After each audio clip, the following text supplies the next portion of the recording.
Madame, Monsieur, bonjour. Merci de nous rejoindre à la une de l'actualité. Le président de la République rencontre des responsables de certains médias nationaux. Lors de cette entrevue, Abdelmajid Tebboune a répondu à des questions relatives aux questions internes et à la situation régionale.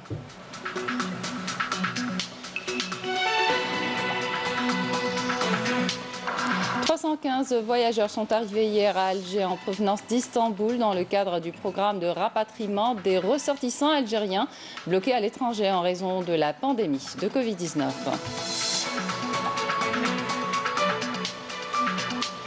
On s'intéresse aujourd'hui au secteur industriel plombé par la crise sanitaire. Les mesures décidées par le gouvernement censées soulager la trésorerie de ces entreprises sont jugées insuffisantes par certains industriels. Un reportage à suivre dans cette édition.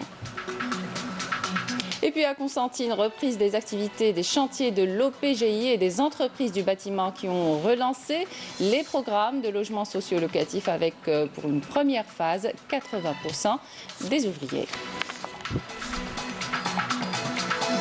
Bienvenue à tous. Tout d'abord, le président de la République, Abdelmajid Tebboune, a accordé hier jeudi une entrevue à des responsables de certains médias nationaux, lors de laquelle il a répondu à des questions relatives aux questions internes et à la situation régionale. C'est ce qu'a indiqué un communiqué de la présidence de la République. Cette rencontre périodique avec la presse nationale sera retransmise ce soir à 21h sur les chaînes de télévision et de la radio nationale.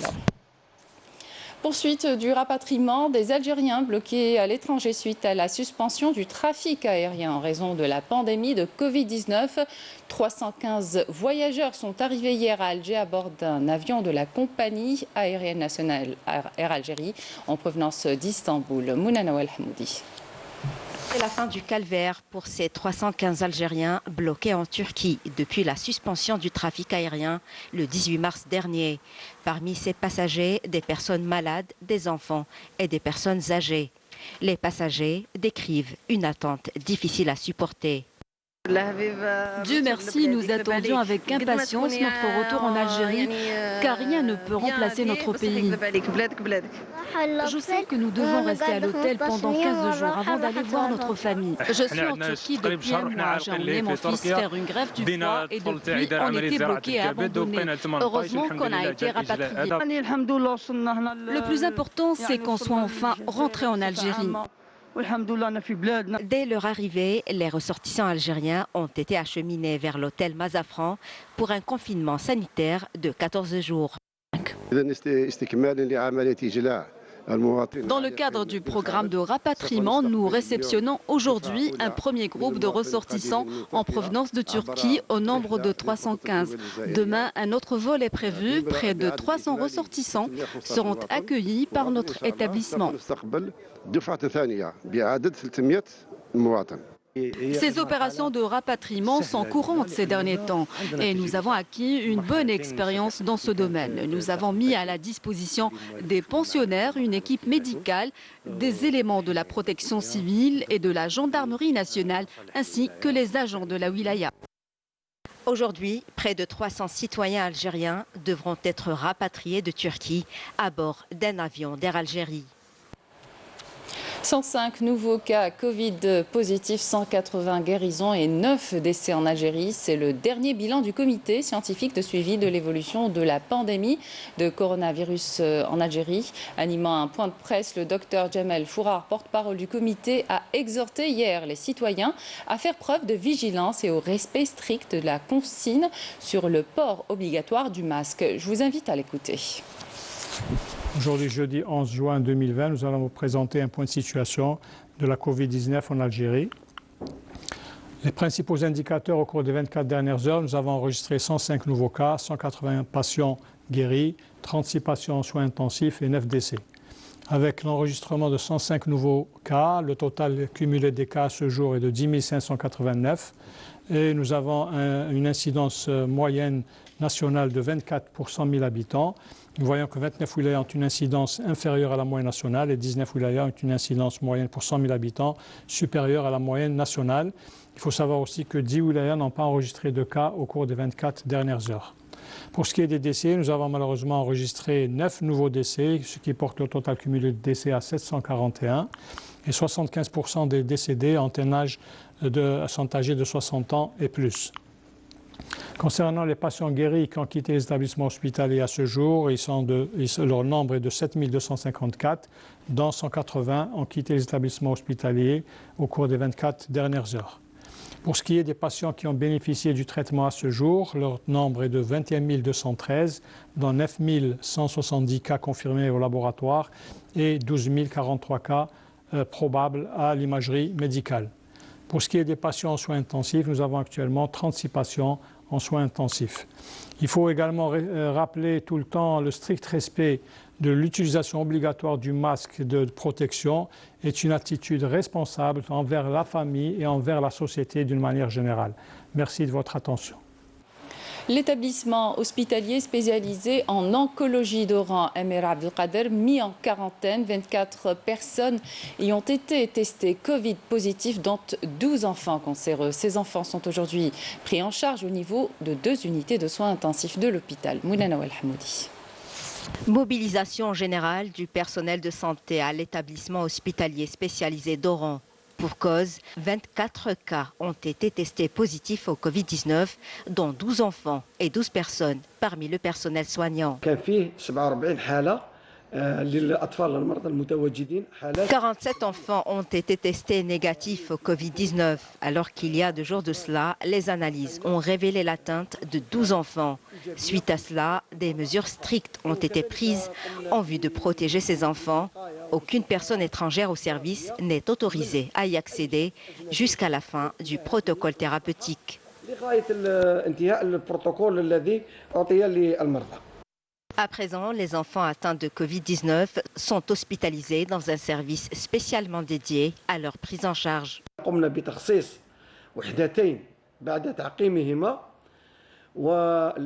Après stérilisation totale, nous avons consacré 2 unités aux soins intensifs des enfants atteints de Covid-19. En plus des personnels médicaux et paramédicaux, une équipe du service infectiologie a été mobilisée pour prendre en charge ces enfants malades et prêter main forte au personnel soignant. En attendant les résultats du dépistage de 4 cas suspects, l'équipe médicale reste sur le qui-vive et veille au grain pour assurer à ses enfants la meilleure prise en charge possible. Alors une crise sanitaire qui n'a épargné presque aucun secteur. Le secteur industriel plombé par le Covid-19 durant les 3 mois de confinement. Baisse du chiffre d'affaires, un rendement de 35 voire 15% ne couvrant pas les charges, les mesures fiscales, douanières et bancaires décidées par le gouvernement censées soulager la trésorerie de ces entreprises sont jugées insuffisantes par certains industriels, du moins ceux que Rafiq Hamidesh a interviewés dans ce reportage. Regardez. Des machines à l'arrêt et un effectif réduit, voici à quoi ressemblent les unités de production aujourd'hui. Une crise sans précédent qui frappe de plein fouet le tissu industriel à Blida. Une production ralentie et par conséquent un chiffre d'affaires à la baisse. Suite à la reprise de l'activité de l'entreprise récemment, nous nous sommes retrouvés avec un effectif qui est de 50%, ce qui peut entraîner certaines difficultés lors de la production. Notre rendement est estimé à 35%, ce qui ne peut pas malheureusement recouvrir les charges qui sont en parallèle. Par exemple, à titre d'exemple, pour ce qui est des matières premières importées qui se retrouvent au port, mais on peut pas les dédouaner par manque de trésorerie. Aujourd'hui, nous sommes à peu près 15% du chiffre d'affaires qu'on devait escompter, alors qu'on est déjà au mois de juin. C'est-à-dire qu'on a déjà 3 mois, un trimestre de chiffre d'affaires perdu. Nous tournons actuellement à près de 40% d'effectifs. Premièrement, imposé parce qu'on ne peut pas avoir plus d'effectifs par rapport à la distanciation sociale. En second plan, les employés ont du mal à rejoindre l'entreprise dû au transport urbain. Contrairement à d'autres activités, les semouleries-minoteries n'ont pas arrêté leur production. Objectif, satisfaire la demande nationale. Notre entreprise, comme toutes les entreprises nationales, elle a vécu cette crise difficilement, surtout sur le point de vue organisationnel. On avait peur de l'inconnu, les travailleurs avaient peur pour leur santé, nous, la même chose.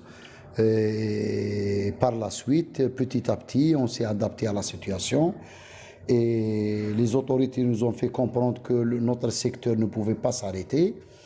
Ils nous ont accompagnés, ils nous ont augmenté les quantités de blé et ils nous ont accompagnés pour la distribution de ces produits. Je pense qu'on a réussi notre pari de garantir l'approvisionnement au niveau de notre wilaya au début et même des wilayas limitrophes.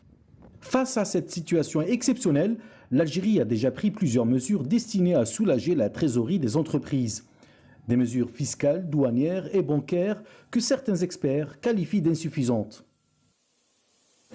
Nous avons vu les interventions de la Banque d'Algérie, ministère des Finances, avec les facilitations de crédit au niveau bancaire et tout, mais ce n'est pas suffisant. Nous avons vu un taux de refinancement de 3,25, alors que sur le plan international, financier international, les gens sont partis pour un refinancement à un taux de 0. Donc 3,25, c'est un coût lourd pour les entreprises algériennes. La plupart des entreprises, ils sont restés fermés, il y a une stagnation et ils sont en train de payer des charges en plus.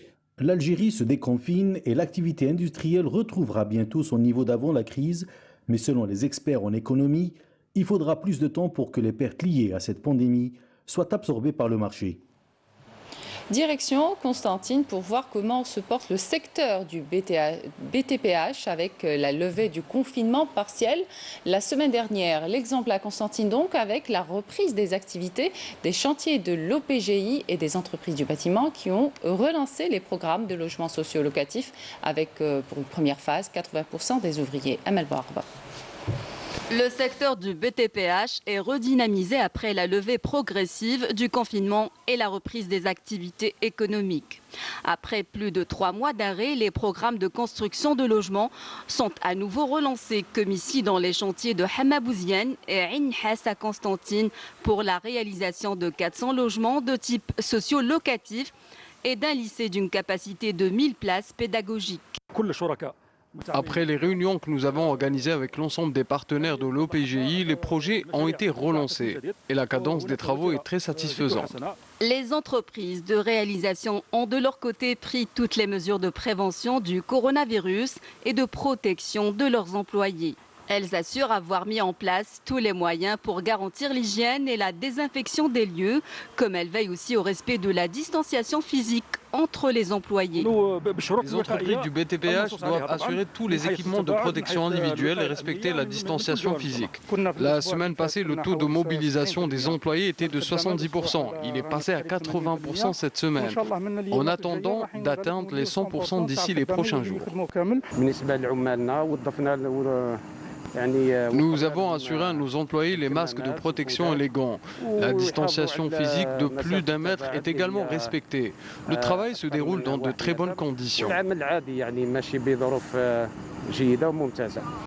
L'OPGI de Constantine, en coordination avec les entreprises de réalisation, a mis en place un plan de travail pour rattraper les retards enregistrés dans les travaux de construction en raison de la pandémie de coronavirus.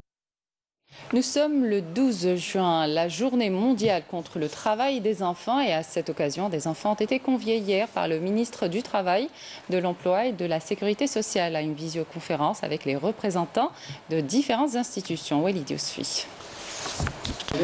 Environ 152 millions d'enfants à travers le monde sont exploités dans le milieu du travail. Nous célébrons la journée mondiale de la lutte contre le travail des enfants et à cette occasion, une visioconférence a été organisée aujourd'hui par le ministère de l'Emploi et de la Sécurité sociale. Un événement qui a vu la participation de représentants de différentes institutions. Il est évident que c'est un fléau qui existe à travers le monde. Ici en Algérie, il y a quand même une maîtrise, bien que nous voyons de temps en temps des enfants travailler, mais ça reste marginal par rapport à ce qui se passe à travers le monde et à travers certains pays, malheureusement, qui sont en difficulté économique. Notre but, justement, déjà, nous avons une réglementation qui est très consistante vis-à-vis de cet aspect-là, qui est aussi, nous prenons aussi beaucoup de mesures quand il s'agit de travail des enfants. Premiers concernés par cette journée mondiale, les enfants étaient aussi présents en force lors de cet événement. Quels sont les droits des enfants? Les droits de l'enfant sont jouer et partir à l'école et de ne pas travailler. Excellent, bravo. Est-ce que mon jouet peut être infecté par le coronavirus? J'espère que tes jouets ne sont pas infectés par le coronavirus, mais il faut les désinfecter et te laver les mains régulièrement. Déterminée à lutter contre ce fléau, l'Algérie a ratifié plusieurs conventions internationales contre l'exploitation infantile, une mesure destinée à protéger les enfants et offrir toutes les conditions nécessaires à leur épanouissement. Vers une généralisation de la TNT, un passage obligatoire à la télévision numérique terrestre avant le 17 juin, date de l'arrêt de la diffusion en analogique. L'Algérie vise les 80% de couverture, notamment dans les zones d'ombre. Nessima Iloula. L'option de migration vers la télévision numérique terrestre, ou TNT, est motivée par la meilleure qualité d'image que celle de l'analogique, mais aussi et surtout par l'échéance fixée par l'Union internationale des télécommunications par l'arrêt de la diffusion en mode analogique pour le 17 du mois en cours. Le 17 juin, ce sera le switch-off, c'est l'arrêt définitif de la diffusion en analogique et la généralisation de la télévision numérique terrestre. Ça va être par phase. La première phase concerne 5 wilayas. On a la wilaya de Annaba, la wilaya d'Oron, la wilaya de Mostaganem, la wilaya de Tebessa et la wilaya de Tipaza. Et après, il y aura d'autres wilayas qui vont être décidées, les dates vont être décidées par rapport à d'autres critères qui vont être déterminés. C'est tout un réseau de à peu près 156 stations d'émission.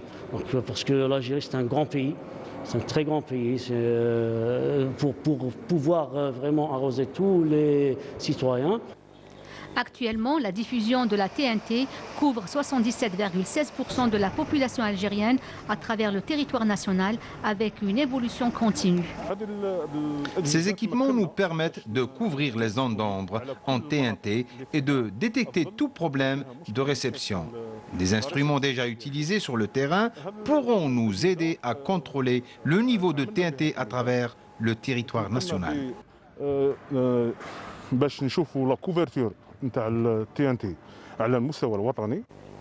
La généralisation de la TNT, une perspective prometteuse pour le secteur audiovisuel, va permettre entre autres la multiplication du nombre de chaînes émises par voie hertzienne terrestre comparativement à la diffusion analogique.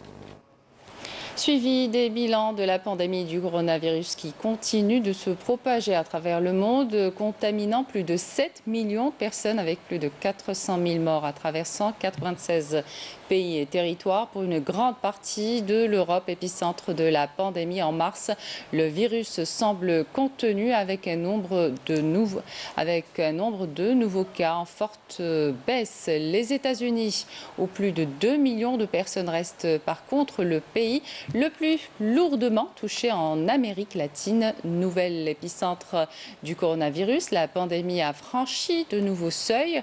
Le Brésil compte à ce jour plus de décès quotidiens que tout autre pays. L'Inde voit également le nombre de nouvelles contaminations et de décès augmenter à une grande vitesse. Voilà qui termine cette édition. Merci de votre attention. Tout de suite, les prévisions météo avec Nour Moqaddam et puis l'information continue sur les liens qui s'affichent sur votre petit écran. Excellente suite de programme sur Canal Algérie et à demain.